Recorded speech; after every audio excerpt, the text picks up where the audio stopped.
तो hey guys, welcome to my YouTube channel. Guys, आज के इस वीडियो में हम बात करेंगे कि अगस्त से पढ़कर बोर्ड परीक्षा 2024 में आपको 95% कैसे लाएं। ठीक है, आज के इस वीडियो में एक ऐसा ट्रिक बताऊंगा, एक ऐसी जानकारी आपके साथ शेयर करने वाला हूं।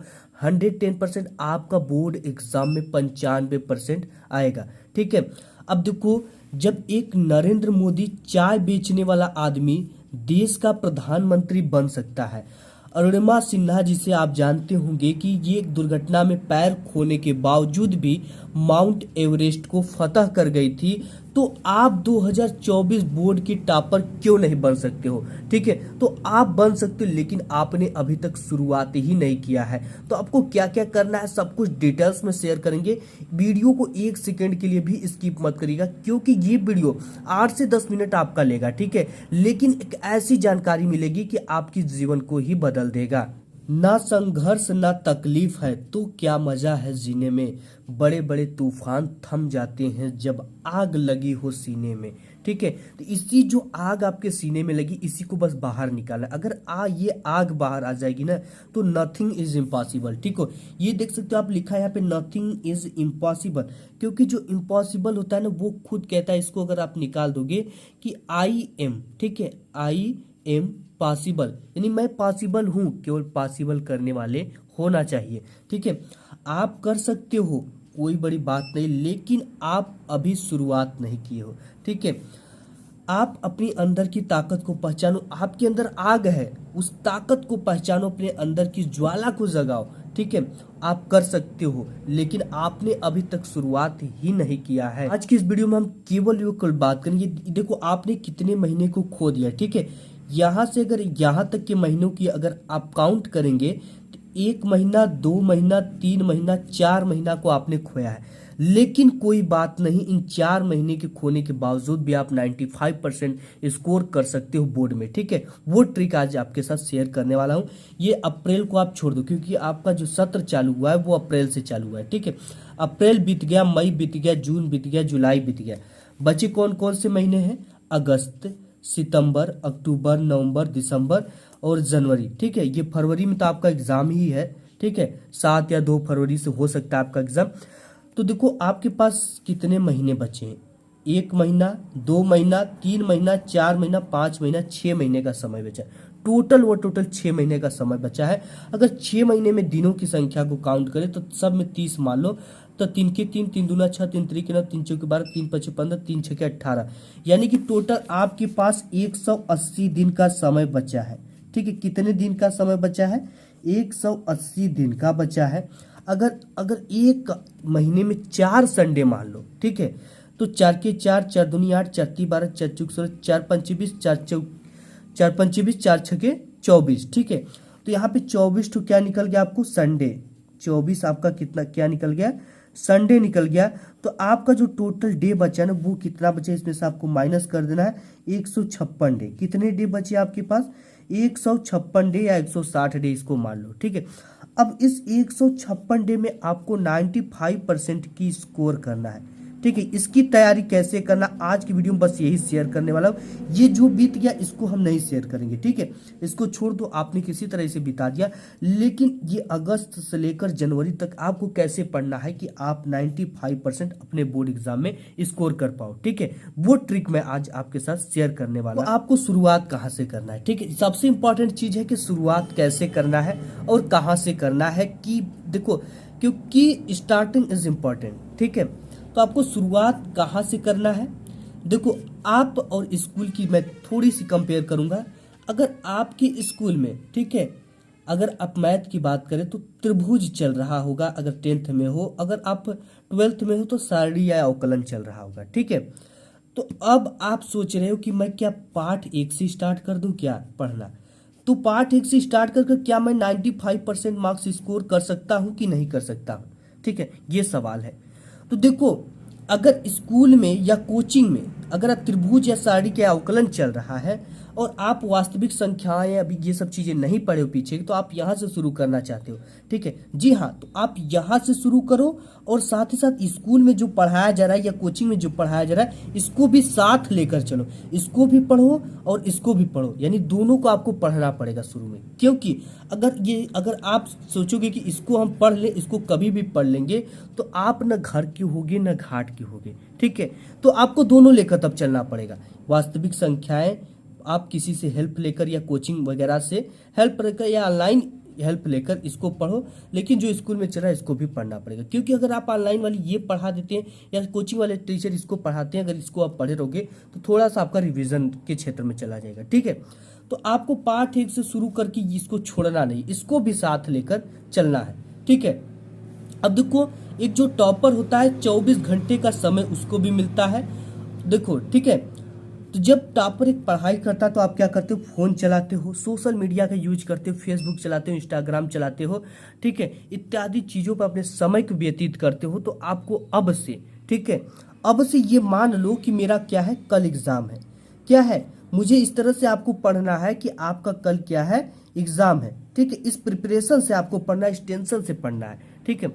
दिमाग को हल्के करके पढ़ना है, बिल्कुल टेंशन नहीं लेना है। केवल आप, ज़्यादा नहीं, अगर डेली 2 से 4 घंटे पढ़ते हो तो आने वाले जनवरी में ना पूरा जनवरी आपको रिवीजन करने का समय मिल जाएगा। पूरी जनवरी जो हो जाएगी आपकी क्या मिल जाएगा, रिवीजन करने का मौका मिल जाएगा। और रिवीजन जनवरी में करना इंपॉर्टेंट है, ठीक है। अगर आप पूरा पढ़ाई कर लिए, अगर रिवीजन नहीं कर पाते हो तो आप केवल 75% ही स्कोर पर कर पाओगे, ठीक है। अगर आपने कुछ ही पढ़ा है लेकिन जनवरी में आपने रिवीजन कर लिया इंपॉर्टेंट क्वेश्चन, किसका रिवीजन करना है, इंपॉर्टेंट क्वेश्चन, सबसे इंपॉर्टेंट क्वेश्चन, ठीक है।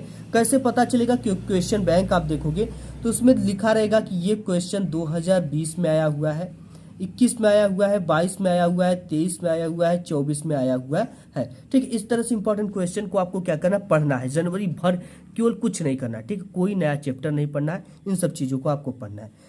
और आपको बता दें कि अगर आप कोचिंग जाते हो, ऑनलाइन क्लास लेते हो, स्कूल जाते हो, तो ये जो समय है ना, आप सब कुछ भूल जाओ, ठीक है। रिलेशनशिप, शादी विवाह, मैरिज, हर एक चीज़ भूल जाओ। एक भी दिन आपको क्लास को क्या करना है, मिस नहीं करना है, ठीक है। क्लास अगर आप मिस किए तो आपका सब कुछ गड़बड़ चला जाएगा, ठीक है। तो कोचिंग या ऑनलाइन क्लास, स्कूल, इसको मिस नहीं करना है, डेली पढ़ना है, ठीक है। और देखो, सभी सब्जेक्ट इंपॉर्टेंट होते हैं, चाहे जो भी हो, ठीक है। कुछ लोग मानते हैं कि जैसे सोशियोलॉजी 10th की बात कर ले तो सोशियोलॉजी एसएसटी हो गया, तो ये क्या है, एक थोड़ा सा आसान सब्जेक्ट है, तो इसको कभी भी पढ़ लेंगे, लेकिन ऐसा नहीं करना, ठीक है। हिंदी हो गया, चलो यार हिंदी 1 महीने एग्जाम रहेगा तो पढ़ लेंगे, ठीक है।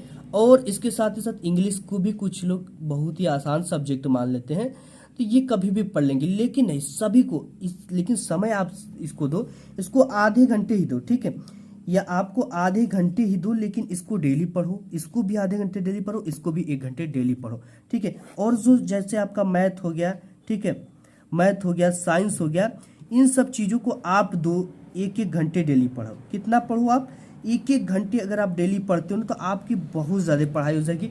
लेकिन जो 1 घंटे पढ़ते हो इसको आप मन से पढ़ो, दिल से पढ़ो, दिमाग से पढ़ो, ठीक है। क्योंकि ये जो समय है ना, आपकी थोड़ा चंचलतापन होती है, इसमें मन नहीं लगता है, ठीक है। तो इसको आप दिल दिमाग से अस्थिर होकर पढ़ो, पढ़ते समय सोचो विचारो मत। और जो मन भटकाने वाली चीज़ें जैसे मोबाइल फोन हो गया, इन सब चीज़ों को पढ़ाई करते समय दूर और एकाग्र कमरे में होकर पढ़ो, जहाँ से शोर और अत्यधिक ना आए, ठीक है। नेक्स्ट टॉपिक की बात करते हैं। देखो, एक टॉपर क्या करता है, ठीक है, टॉपर क्या करता है, ये चीज़ें जानोगे तभी तो आप टॉपर बनोगे। टॉपर एक नोट्स बनाता है, इन सब चीज़ों का क्या करता है, एक नोट्स बनाता है। इन नोट्स का क्या फ़ायदा है, ये चीज़ें मैं आपके साथ शेयर करूंगा। देखो, इंपॉर्टेंट क्वेश्चन का एक नोट्स बनाओ। इंपॉर्टेंट क्वेश्चन मतलब कि जैसे कि आपने चैप्टर 1 पढ़ा, कौन सा चैप्टर पढ़ा, चैप्टर 1 पढ़ा, और चैप्टर 1 में आपने देखा, या क्वेश्चन बैंक से ही देख लो, या आपके टीचर बताते कि ये काफ़ी ज़्यादा इंपॉर्टेंट क्वेश्चन है, ठीक है। तो इसके एक क्वेश्चन की क्या करो, एक नोट्स बना लो एक सब्जेक्ट का, और इसमें जितने भी इंपॉर्टेंट क्वेश्चन है ना, एक चैप्टर में 3 से 4 से 5 क्वेश्चन इंपॉर्टेंट होते हैं, उनको क्या करो, एक जगह लिख लो, उनके प्रश्न भी लिख लो, उनके उत्तर भी लिख लो। ये चीज़ें आप क्या करोगे तो आपका क्या होगा कि एग्जाम जब काफ़ी ज़्यादा करीब आ जाती है ना, तो इसमें एक बार इन सब चीज़ों को देखोगे तो याद हो जाएगा। क्योंकि जो नोट्स रहेगा ना, आपके हाथों का बनाया हुआ रहेगा, आपके शब्दों में बनाया हुआ रहेगा, ठीक है। एक बार में सभी चीज़ों का रिवीजन हो जाएगा और ये चीज़ें याद रहेंगी कि ये क्वेश्चन आता है बोर्ड एग्जाम में, और वही सब क्वेश्चन आते हैं। ठीक है, अत्यधिक बोर्ड में रिपीटेड क्वेश्चन पूछे जाते हैं। इंपॉर्टेंट डेरिवेशन आपको कोई लगता है कि इंपॉर्टेंट डेरिवेशन है, उसको भी नोट्स में आप उतार लो। इंपॉर्टेंट न्यूमेरिकल लगता है कि चैप्टर फर्स्ट में 3 से 4 इंपॉर्टेंट न्यूमेरिकल है, तो उनको आप लिख कर अच्छी तरह से प्रैक्टिस कर लो, क्योंकि वो टेस्ट में भी आपके आते हैं, हाफ ईयरली में भी आएंगे। ठीक है, और ये जो त्रैमासिक परीक्षा होता है इसमें भी आएंगे, और आपके बोर्ड में तो आना तय है। ठीक है, तो एक नोट्स बनाओ जिसमें ये इन सब चीज़ों को आप क्या करो, कवर करो। ये मैथ के भी हो सकते हैं नोट्स, साइंस के भी हो सकते हैं। ठीक है, इन 2 नोट्स को आप तैयार करके यहाँ पे अगर लिखते हो तो अगर सभी सब्जेक्ट का हो सके तो सभी सब्जेक्ट का बना लो, लेकिन मैं साइंस और मैथ के लिए कहूँगा, साइंस के लिए तो आप इंपॉर्टेंट नोट्स जरूर बनाओ। ठीक है, इसके बाद आप सभी सब्जेक्ट को क्या करो, समान समय दो। ठीक है, चाहे कोई भी सब्जेक्ट हो, क्योंकि अगर एक स्टूडेंट चाहे आप PCMB पढ़ते हो, ठीक है, चाहे आप physics, chemistry, math, biology, Hindi और इंग्लिश, ठीक है, इतने सब्जेक्ट पढ़ते हो, तो आप अगर मैथ में, ठीक है, अगर आपने मैथ में 99% मार्क्स स्कोर कर दिया, ठीक है, 99 नंबर लाया, और आपके हिंदी में कितने आ गए, हिंदी में केवल आपके 65 नंबर आ गए, तो ये आपकी जो मार्कशीट होगा ना, ये मार्कशीट को क्या करेगा, बिगाड़ देगा। तो इसलिए मैं कहूँगा कि सभी सब्जेक्ट इंपॉर्टेंट होते हैं, सभी को समान समय दीजिए। ठीक है, तभी आपका चीज़ें जो है मैनेज हो पाएंगे। हिंदी को भी डेली आधा घंटा पढ़िए, चीज़ों को समझिए, इंपॉर्टेंट रचनाएं पढ़िए, गद्य पद इंपॉर्टेंट देखिए। इन सब चीज़ों से प्रैक्टिस जितने ज़्यादा रहेगी ना, तो बाद में जब एग्जाम नज़दीक आ जाता है तो आपको टेंशन नहीं रहेगा, चीज़ों को एक बार में ही समझ जाएंगे, आपकी बोझ हल्का रहेगा। और मैं कुछ ट्रिक्स आपको बता दूं कि आपको सुबह में ज़रूर पढ़ना है, क्योंकि सुबह जो होता है शांत समय होता है, और आपका दिमाग रात भर आराम किया होता है, जो भी चीज़ पढ़ोगे वो जल्दी से ऑब्जर्व करता है, और सुबह की पढ़ी हुई चीज़ें हमेशा याद रहती है। और जब भी आप कोई भी चीज़ याद करें तो उसे रट्टा ना मारे, क्योंकि रट्टा मारी हुई चीज़ें अक्सर भूल जाती हैं। लिख लिख कर प्रैक्टिस करें। ठीक है, इससे क्या होगा, आपका हैंड राइटिंग तो सुधरेगी, लिखने का अभ्यास होगा। ठीक है, और लिख लिख कर याद किया हुआ चीज़ कभी नहीं भूलोगे। अगर भूल भी जाओगे ना तो एक शब्द उसकी याद आएंगे, तो आप ऑटोमेटिक अगर लिखते रहोगे तो उसके आगे के शब्द याद आते रहेंगे। एक टाइम टेबल बनाएं, और टाइम टेबल अपने हिसाब से बनाएं। ठीक है, हर एक बच्चे की रूटीन अलग अलग होती है, उसके सूतने उठने बैठने की समय अलग अलग होता है, तो उसी हिसाब से अपने हिसाब से एक टाइम टेबल बनाएं जिसमें सभी सब्जेक्टों को समय दें, और एक जितना समय हो सके उतना ज़्यादा समय दे। ठीक है, 4 से 5 घंटे का टाइम टेबल बना सकते हो, 3 घंटे का टाइम टेबल बना सकते हो, और पिछले साल के पेपर को हल करना है। ठीक, 3 साल के पेपर को आपको लेकर पिछले साल के पेपर को देखोगे तो उसमें लगेगा कि किस तरह के क्वेश्चन आते हैं बोर्ड एग्जाम में, कौन सा चैप्टर इंपॉर्टेंट है, किस चैप्टर से कितने मार्क्स के पूछे जा रहे हैं क्वेश्चन। ठीक है, इन सब चीज़ों का क्या होगा, आपको आइडिया लगेगा कि कौन सा चैप्टर इंपॉर्टेंट है, किस चैप्टर से कितने क्वेश्चन आ रहे हैं। ठीक है, किस क्वेश्चन को कितने नंबर का है, कितने अंक, कितने शब्दों में लिखना है। ठीक है, शब्द सीमा की ज्ञान होगा, और ये सब चीज़ों से आपको ना क्या होगा कि एक आइडिया मिलेगा। ठीक है, पिछले साल के पेपर से कि कितने शब्द को और एक क्वेश्चन को हल करने में कितना समय देना है कि 3 घंटे 15 मिनट में पेपर पूरा का पूरा सॉल्व हो जाए। ठीक है, इन सब चीज़ों का आपको आइडिया मिलेगा। और एक आपको लक्ष्य निर्धारित करना है, क्योंकि देखो लक्ष्य निर्धारित करोगे ना तो उसी के अनुरूप आप काम करोगे।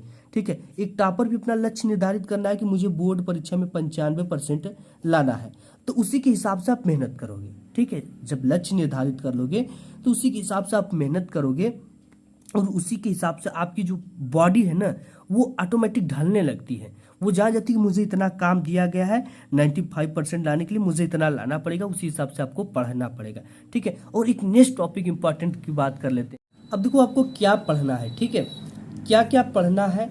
सबसे पहले पढ़ने का सही तरीका आपको पता होना चाहिए कि आप पढ़ रहे हो तो कभी भी लेट कर ना पढ़ो, सो कर ना पढ़ो, या टीवी के सामने बैठ कर ना पढ़ो, मोबाइल फोन रख कर ना पढ़ो, गेम खेलते हुए ना पढ़ो। माता पिता को इस तरह से भ्रम मत करो। ठीक है, क्योंकि माता पिता अपनी ज़रूरतों के सामानों को काट कर आपको बुक, किताब, हर एक चीज़ प्रोवाइड कराते हैं, तो इन सब चीज़ों को माता पिता के साथ धोखा ना हो। तो इन सब चीज़ों को पढ़ने का सही तरीका है कि टेबल पर पढ़ो। ठीक है, सीधा होकर पढ़ो, चेयर पे बैठ कर पढ़ो। ठीक है, देखो पढ़ना क्या क्या, आपको एनसीईआरटी बुक पढ़ना है, क्योंकि 110% जब से एनसीईआरटी बुक लागू हुआ है 100% क्वेश्चन जो है एनसीईआरटी बुक से पूछे जा रहे हैं। इससे बाद एक भी क्वेश्चन नहीं आ रहा है, तो आप निश्चिंत होकर एनसीईआरटी बुक का ही स्टडी करो। ठीक है, 3 ईयर के प्रीवियस पेपर आपको मिले। ठीक है, तो आप प्रीवियस ईयर का पेपर, पिछले साल का पेपर को देखो कि किस तरह के क्वेश्चन आ रहे हैं, किस तरह के मतलब कि चैप्टर से क्वेश्चन पूछे जा रहे हैं, सैंपल पेपर मिल सके उसका तो सैंपल पेपर हल करो। इन सब चीज़ों को मैं अपने चैनल पे कराता हूँ, जुड़े रहोगे तो सब कुछ कर लोगे। और ऑब्जेक्टिव और सब्जेक्टिव क्वेश्चन को पढ़ो, ठीक है। जो बहुविकल्पी प्रश्न होते हैं, प्रश्न उत्तर होते हैं, क्योंकि जो अब बहुविकल्पी आ रहे हैं आपके बोर्ड एग्जाम में 20 नंबर के बहुविकल्पी आ रहे हैं, ठीक है। तो इनको भी पढ़ना बहुत ज़्यादा जरूरी है। क्वेश्चन बैंक मिल सके तो 2024 का क्वेश्चन बैंक ले लो, ठीक है। इससे भी तैयारी करो, बहुत अच्छी तैयारी होती है, इंपॉर्टेंट क्वेश्चन की तैयारी करो। मॉडल पेपर देख लो किस तरह के क्वेश्चन आ रहे हैं, और सेल्फ स्टडी पे ज़्यादा से ज़्यादा फोकस करो, क्योंकि जो सेल्फ स्टडी होता है ना वही लास्ट में आपका सहायता करता है, वही सबसे ज़्यादा पावरफुल होता है, ठीक है। यही चीज़ें जो आपकी टॉपर बनाती है। जो भी टॉपर होता है उससे आप सुनोगे तो मैं ज़्यादा से ज़्यादा सेल्फ स्टडी करता था। सेल्फ स्टडी में होता क्या है कि आप उसको अपने दिमाग से समझोगे, अपनी दिमाग की एनर्जी लगाकर समझोगे, ठीक है। जिस चीज़ में आप एनर्जी लगाओगे ना तो उस चीज़ को आप कभी भूलते नहीं हो, ठीक है। तो इन सब चीज़ों को अगर आप फॉलो करते हो तो 110% आपका बोर्ड एग्जाम में 95% मार्क्स स्कोर करने से कोई भी नहीं रोक पाएगा, ठीक है। केवल आप आज से इन कामों को शुरू कर दो। जी हाँ, ये मेरी उम्मीद है, मेरी विश्वास है कि आप 95% मार्क्स स्कोर कर पाओगे।